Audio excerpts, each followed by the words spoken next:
नमस्कार. मी भाऊ तोरसेकर. तुम्ही बघत आहात प्रतिपक्ष. मित्रांनो, लोकसभा निवडणुकीच्या निकालानंतर ज्या पद्धतीमध्ये भाजप विरोधी पक्षातल्या लोकांनी आक्रमक रूप धारण केलेलं आहे की ते बघितल्यानंतर कोणालाही असं वाटेल की भाजपने लोकसभेतलं नुसतं बहुमत गमावलं नाही तर देशाची सत्ता सुद्धा गमावलेली आहे. राहुल गांधी तर विरोधी नेता म्हणून अशा पद्धतीत वागत असतात आणि त्यांचे सहकारी अशा पद्धतीत वागत असतात की त्यांना लोकसभेमध्ये प्रचंड बहुमत मिळाले आणि भाजप हा सत्ता गमावून बसलेला आहे. आणि त्यामुळे प्रत्येक गोष्ट ही राहुल गांधींच्या आणि काँग्रेसच्या इच्छेनुसारच झाली पाहिजे असा आग्रह धरल्यासारखे राहुल गांधी बोलत असतात. पण राहुल गांधी एक गोष्ट विसरतात की त्यांच्या पक्षाला मिळालेल्या मतांच्या दुप्पट मतं जवळजवळ ही भारतीय जनता पक्षाला याच लोकसभा निवडणुकीत मिळालेली आहेत. काँग्रेस पक्षाला जितक्या जागा मिळाल्या त्याच्या जवळपास 2.5 पट जागा भारतीय जनता पक्षाला मिळालेल्या आहेत. काँग्रेसच्या नेतृत्वाखालच्या आघाडीला जितक्या जागा मिळाल्या त्यापेक्षाही एकट्या भारतीय जनता पक्षाला लोकसभेत मिळालेल्या जागा अधिक आहेत. 234 जागा इंडिया आघाडीला मिळाल्या आणि भारतीय जनता पक्षाला 240 जागा मिळालेल्या आहेत. पण आव बघितला तर एक गोष्ट साफ होते की काँग्रेसला कुठचंही मोठं यश या निवडणुकीत मिळालेलं नाही. आणि तरीही काँग्रेस आणि काँग्रेसच्या आश्रयाने दीर्घकाळ वाढलेली जी बांडगुळ आहेत, माजलेली बांडगुळ आहेत, जे स्वतःला बुद्धिजीवी, संपादक, पत्रकार वगैरे वगैरे म्हणतात, विश्लेषक, त्यांचे हात आभाळाला लागल्यासारखे ते जे बोलत असतात त्या सगळ्याचं श्रेय त्यांच्या धोरणाला वगैरे असण्यापेक्षाही त्याचं मोठं श्रेय मुस्लिम मतांच्या ध्रुवीकरणाला आहे. एक गोष्ट साफ आहे, भारतीय जनता पक्षाला मुस्लिमांची मतं फारशी मिळत नाहीत आणि भारतीय जनता पक्षाच्या उमेदवाराला किंवा भाजपला पराभूत करण्यासाठी मुस्लिमांची मतं एकत्रित होतात, एक गठ्ठा होतात, हे सुद्धा न लपलेलं सत्य आहे. आणि त्यामुळेच विजयोत्सव साजरा करायचा असेल तर तो मुस्लिमांकडून झाला पाहिजे, मुस्लिम नेत्यांकडून आणि मुस्लिम गटातून. भाजपने बहुमत गमावल्याचा आनंदोत्सव साजरा झाला तर नवल वाटण्याचं कारण नाही. पण एक विचित्र गोष्ट गेल्या 1.5 महिन्यात हळूहळू करत नजरेत यायला लागलेली आहे की भाजपच्या बहुमत गमावण्याला प्रामुख्याने मुस्लिम मतदार जबाबदार आहेत. मुस्लिम गठ्ठा मतामुळे भाजपने बहुमत गमावलं, 60-70 जागा गमावल्या. हे सार्वत्रिक चर्चा जी झाली त्याचा एक परिणाम असा झालाय की या निकालाला आपण कारणीभूत आहोत हे माहीत असताना सुद्धा मुस्लिम समाजामध्ये एक प्रकारची अस्वस्थता आलेली आहे. आणि म्हणून विजय जरी मुस्लिम मतांचा झालेला असला तरी ते अस्वस्थ आहेत आणि स्वतःच्या कर्तृत्वावर नव्हे तर मुस्लिम मतांच्या मेहरबानीवर यश मिळवलेले आभाळाला हात टेकल्यासारखे वागतंय. ज्या प्रकारे मुस्लिम समाज किंवा प्रामुख्याने कट्टर धार्मिक नेते जे आहेत मुस्लिमांचे, ते जितक्या आक्रमक पद्धतीने लोकसभा निकालानंतर वागताना दिसायला पाहिजे होते तसं होताना फारसं दिसत नाहीये. उलट स्वतःला मुस्लिमांचे नेते आणि मुस्लिमांचे धार्मिक नेते म्हणवणारी जी मंडळी आहेत किंवा विचारवंत आहेत ते अतिशय सावध होऊन आपला चेहरा हा धार्मिक नसल्याचं दाखवण्याचे प्रयत्न करतायत, तेव्हा विचार करायला लागतो की मुस्लिम समाजामध्ये भाजपच्या पराभवानंतर आक्रमकता येण्याऐवजी अस्वस्थता का आलेली आहे? अस्वस्थता का आलेली आहे? याच 2 दिवसापूर्वी मी एक हिंदीत व्हिडिओ केला होता की आनंद रंगनाथन नावाचा जो एक प्राध्यापक आहे दिल्लीतला, अनेक चॅनेलवर दिसतो, हिंदुत्ववादी आहे किंवा तटस्थ पण आहे. त्याने 1 वर्षापूर्वी भूमिका मांडली होती की भाजप सुद्धा मुस्लिमांच्या तुष्टीकरणाचा अजेंडा राबवतोय. काँग्रेसचा जुना अजेंडा मोदी सरकार पुढे चालवते, ते मोदी सरकारने थांबवलं पाहिजे. मुस्लिम जर भाजपला मत देत नसतील तर मुस्लिमांच्या विकासाचा मक्ता भाजपने घेतलेला नाही. जे भाजपवर विश्वास दाखवतील, भाजपला मतं देतील, त्यांचाच विकास केला पाहिजे असा आग्रह जाहीरपणे आनंद रंगनाथनने दीड वर्षापासून धरलेला आहे. आणि त्याचं म्हणणं किती सार्थ होतं, कितीही तुष्टीकरण केलं तरी मुस्लिम मतदार भाजपच्या बाजूने उभा राहणार नाही, उलट वेळ आलं तर भाजपला पाडायचाच प्रयत्न करेल. हे आनंद रंगनाथनचं भविष्य खरं ठरलंय, तेव्हा भाजपला जाग यायला लागली. भाजप सकट मोदी आणि योगी हे अधिकाधिक आक्रमक होताना दिसत आहेत, हिंदुत्वाविषयी आक्रमक बोलताना दिसत आहेत. हे लोकसभेच्या निकालानंतरच आहे. आणि त्यामुळे मला वाटतं की बाकी भाजप विरोधक हे आनंदोत्सव साजरा करत असले तरी मुस्लिम समाजात याविषयी एक सावध पवित्रा घेतला जातोय. एक गोष्ट असे मित्रांनो, सरकारची कुठलीही योजना येऊ, मग ती आधार योजना असो, डायरेक्ट ट्रान्सफर असो, उज्ज्वला योजना असो, अशा कुठल्याही सरकारी योजना जेव्हा अंमलात आणल्या जातात तेव्हा त्यामध्ये प्रयत्नपूर्वक मुस्लिम समाज हिरिरीने भाग घेत असतो. आणि त्यामुळेच पंतप्रधान आवास योजना असो, उज्ज्वला योजना असो, महिलांच्या वेगवेगळ्या योजना असो, शौचालय योजना असो, त्याचा सर्वाधिक लाभ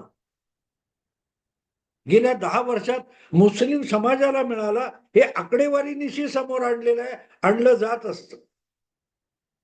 भाजपकडून असं नाही, इतरही माध्यमातून ही गोष्ट पुढे येत असते. मग प्रश्न असा पडतो की जी लाभार्थी म्हणून योजना मोदींकडून, मोदी सरकारकडून राबवली गेली, त्याचा इतका सगळा फायदा मिळाला तरी मुस्लिम समाज भाजपला मत का देत नाही? आणि देत नसेल तर भाजपने त्यांच्या विकासासाठी आटापिटा करण्याची गरज आहे का?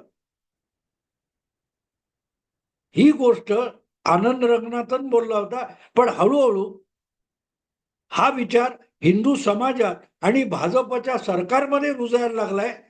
याची जाणीव मुस्लिम समाजाला अस्वस्थ करते आहे का, असा मला पडलेला प्रश्न आहे. मुस्लिम मतांवर यशस्वी झालेले काँग्रेस किंवा पुरोगामी पक्ष आनंदोत्सव करत असतील, तावातावाने बोलत असतील, पण त्यांचा जो आवेश आहे तो मुस्लिम नेत्यांमध्ये न दिसण्याचं कारण म्हणूनच महत्वाचं आहे. म्हणूनच महत्वाचं आहे की जो भेदभाव मोदी सरकारने मुस्लिमांच्या बाबतीत योजना राबवताना, शासकीय लाभ देताना मुस्लिम समाजाच्या बाबतीत जो पंक्ती प्रपंच केला नाही, भेदभाव केला नाही, तो यापुढे होईल का, यापुढे केला जाईल का, या भीतीने, शक्यतेच्या भीतीने मुस्लिम समाजात अस्वस्थता आली आहे का? मित्रांनो, एक गोष्ट असते, सरकारी योजना जेव्हा राबवली जाते ती राबवताना जी प्रशासकीय यंत्रणा काम करत असते त्या प्रशासकीय यंत्रणेकडून ठराविक समाजाला पद्धतशीररित्या वंचित ठेवता येतं. त्या योजनेचा प्रत्येकाला तितकाच लाभ मिळेल याची कुठलीही हमी नसते. आणि त्यामुळे पद्धतशीरपणे ठराविक लोकांना सरकारी लाभापासून वंचित ठेवता येतं, हे आपण 70 वर्षात अनुभवलेलं आहे. मुद्दा असा आहे की जर आपल्यामुळे मुस्लिम व्होट बँकमुळे भाजपने आपलं बहुमत गमावलं, याचा फार गवगवा झाला, तर मग आपल्याला शासकीय लाभापासून वंचित ठेवण्याचा जाणीवपूर्वक प्रयत्न भाजपची सरकार करतील का, याची भीती मुस्लिम समाजाला वाटू लागली आहे का? मला तशी शक्यता अधिक दिसते.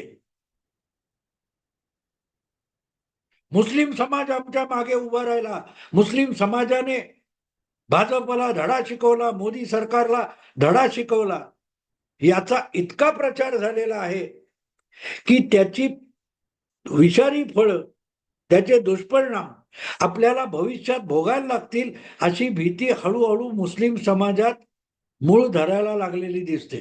कारण ते करणं अशक्य बिलकुल नाही. ज्यांच्या हातात शासनाची यंत्रणा असते, सूत्र असतात, प्रशासकीय यंत्रणा असते, ते पद्धतशीररित्या शासकीय लाभापासून अनेकांना बाजूला करू शकतात. योजनेचा लाभ 100% सगळ्या समाजाला कधीच मिळत नसतो. एखादी योजना राबवली तर ती टप्प्याटप्प्याने अंमलात आणली जात असते. आपल्या देशाची लोकसंख्या 140 कोटी आहे. त्यामुळे कुठली योजना आणली तरी ती सगळ्या लोकांपर्यंत पोहोचायला 8-10 वर्ष जात असतात. ती उज्ज्वला मोफत गॅस सिलेंडर योजना कधी झालेली आहे. पण म्हणून खरोखर गरजवंत असलेल्या सगळ्याच्या सगळ्या गरीब महिलांपर्यंत ही योजना जाऊन पोहोचली आहे का? मला तसं वाटत नाही. आतापर्यंत सांगितलं जातं 6 कोटी, 5 कोटी, 8 कोटी आकडे दिले जातात. पण 140 कोटींच्या देशामध्ये खरोखरच इतकीच गरीब कुटुंब होती की अजून काही लोकांना त्या योजनेचा लाभ मिळालेला नाही. जसजसा निधी उपलब्ध करून दिला जातो तसतसं त्या योजनेची अंमलबजावणी होत असते आणि म्हणूनच निवडक लोकांना प्रत्येक वेळेला अशा योजनांचा लाभ मिळत असतो. यापूर्वी म्हणजे गेल्या 10 वर्षामध्ये मोदी सरकारने गरिबांसाठी आणलेल्या योजना कुठलाही जातीभेद, धर्मभेद न करता सरसकट राबवल्या गेल्या आणि म्हणूनच त्याचा प्रचंड लाभ सरसकट सगळ्या समाज घटकांना, धर्माच्या लोकांना मिळू शकलेला आहे.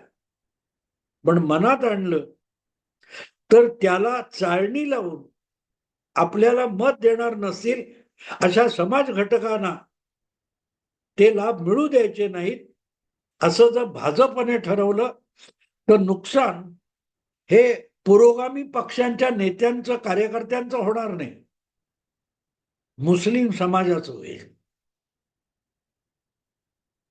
मोदी सरकारने बहुमत गमावल्याचा फायदा पुरोगामी पक्षांना मिळालेला असेल, पण त्याचा तोटा मुस्लिम समाजाला, तळागाळात पसरलेल्या गरीब मुस्लिमाला भोगावा लागेल, ही शक्यता नाकारता येत नाही. आणि कदाचित त्याच्या भीतीमुळे मुस्लिम समाजात भाजपने गमावलेल्या बहुमताचे आनंदोत्सव साजरे झालेले दिसत नाहीत. उलट लोकसभा निवडणुकीपर्यंत ज्या आवेशात पुरोगामी पक्षाचे नेते, प्रवक्ते यांच्याबरोबर मुस्लिम नेते, प्रवक्ते बोलत होते, तेवढा आवेश आज मुस्लिम नेत्यांमध्ये, कार्यकर्त्यांमध्ये, संघटनांमध्ये दिसत नाही. ज्या प्रकारे अयोध्येचा समावेश असलेल्या फैजाबाद मतदारसंघामध्ये भाजपच्या उमेदवाराचा पराभव झाला, त्याचे चटके अयोध्येतल्या दुकानदार, व्यापारी, विक्रेते यांना बसतायत. त्याच्या बातम्या झळकायला लागल्या. त्यानंतर हळूहळू या लोकसभा निवडणुकीविषयी एक सावधानता समाजाच्या विविध थरांमध्ये यायला लागली. सगळ्यात पहिली गोष्ट जी आहे ते अयोध्येत आजही मोठ्या संख्येने राम भक्त येत असतात. अयोध्येच्या राम जन्मभूमी मंदिरामध्ये येणाऱ्या पर्यटकांची संख्या कमी झालेली नाही. पण ज्या अयोध्येच्या नागरिकांनी, मतदारांनी भाजपच्या उमेदवाराला मतदान केलं नाही आणि मंदिर उभारून सुद्धा भाजपचा फैजाबाद मध्ये म्हणजे अयोध्या, जिथे अयोध्येचं मंदिर येतं त्या मतदारसंघामध्ये भाजपचा पराभव झाला, तर त्याची किंमत अयोध्या वासियांना चुकती करावी लागेल. अशा प्रकारे जर सामान्य रामभक्त वागायला लागला असेल तर एकूण हिंदू समाज आणि भाजप प्रणित सरकार, त्याची प्रशासकीय यंत्रणा भाजपला बहुमतापासून वंचित ठेवणाऱ्या मुस्लिम मतदाराला कुठले चटके देईल याची भीती निर्माण झालेली असू शकते.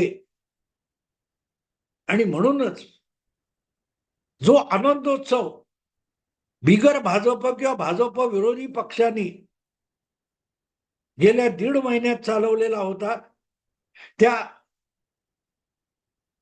उत्साहाचं लक्षण गेल्या 15-20 दिवसामध्ये, महिन्याभरामध्ये मुस्लिम वस्त्यांमधून ओसरलेलं दिसतं. हा, आम्ही मोदीला पाडलं, हा, आम्ही मोदीचं बहुमत कमी केलं, अशी छाती ठोकपणे सांगणारे मुस्लिम मतदार जितके लोकसभा निवडणुकीच्या काळात दिसत होते तितके हळूहळू दिसेनासे झालेत.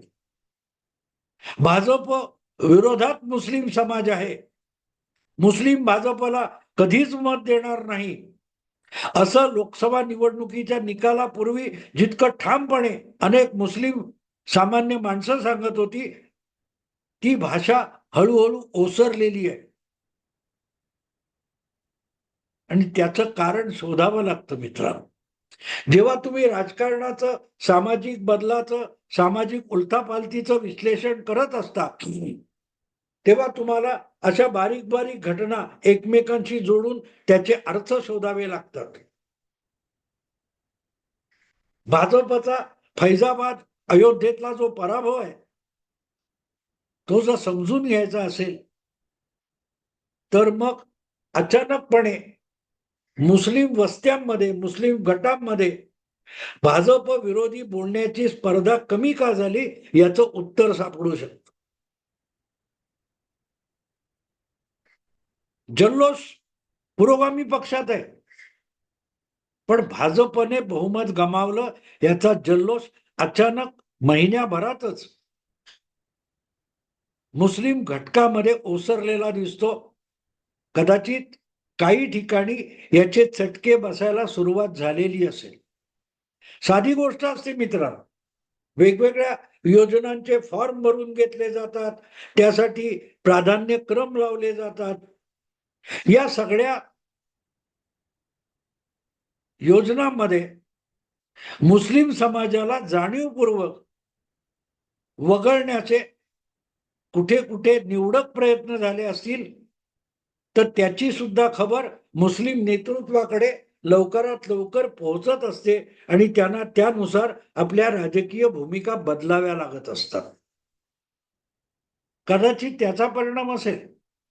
पण मी बघतोय की जितक्या आवेशात 4 जूनच्या लोकसभा मतमोजणीनंतर मुस्लिम नेते आवेशात बोलत होते, मग ते मुस्लिम पक्षाचे असोत, मुस्लिम संघटनांचे असोत किंवा कुठल्याही पक्षातले मुस्लिम नेते भाजप विरोधात किंवा मोदीच्या विरोधात आवेशात बोलत होते, तो आवेश महिन्याभरात ओसरलेला दिसतोय.